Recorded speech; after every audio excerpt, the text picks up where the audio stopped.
detalye, kasama po natin ang Project Officer ng Lakbay, Jose Rizal ng Department of Tourism, Ryan Sebastian. Hi Ryan, umagang kay ganda sa iyo. Umagang kay ganda po, Miss Winnie. Yan, nag-uumpisa na ang ating programa. No? Maya-maya lang, iikot na po sila sa mapa.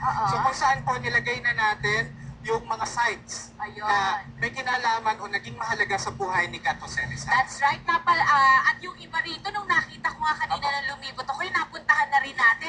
At tulad na lamang nung Rizal marker sa Daet Camarines Norte. Yun ang kaunahan. Yun ang kauna-unahan. Ngayon, ang trail na ito, ang lugar na ito ay magiging bukas ng libre sa madla?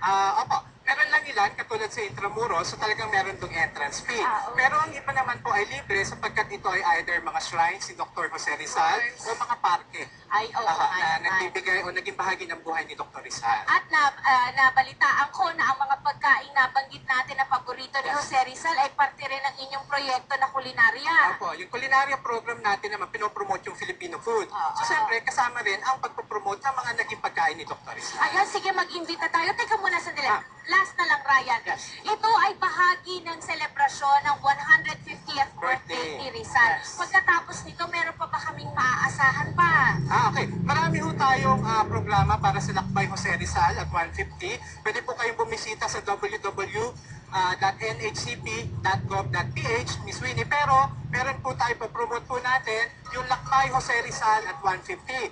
Inimbitahan po natin ang ating mga kababayan na pumasyal sa mga lugar na naging bahagi ng buhay ni Dr. Jose Rizal sa buong Pilipinas. So meron po tayong 26 na lugar na pwede kang magpatatak ng stamp. So, at kapag nakumpleto po nila ito, pwede nilang dalhin sa NHCP. Ang kaunahang 100 ay mananalo ng tokens at magiging opisyal na kalakbay ni Kat Jose Rizal. Wow! How nice! Yes, ma'am. Wonderful! Saan ang opisina ng NHCP? Dito rin po yan sa kabilang bahagi ng Rizal Park. Ayun. Maraming salamat sa iyo, Ryan. Naku, tingnan nyo nga naman, ito ang pagkakataon nyo na nakilalanin. Hindi lang ho ang kasaysayan ng ating bansa, kundi kasama pa kayo sa kasaysayan ng buhay ng ating pambansang hero. Ano bang hero sa Bayani?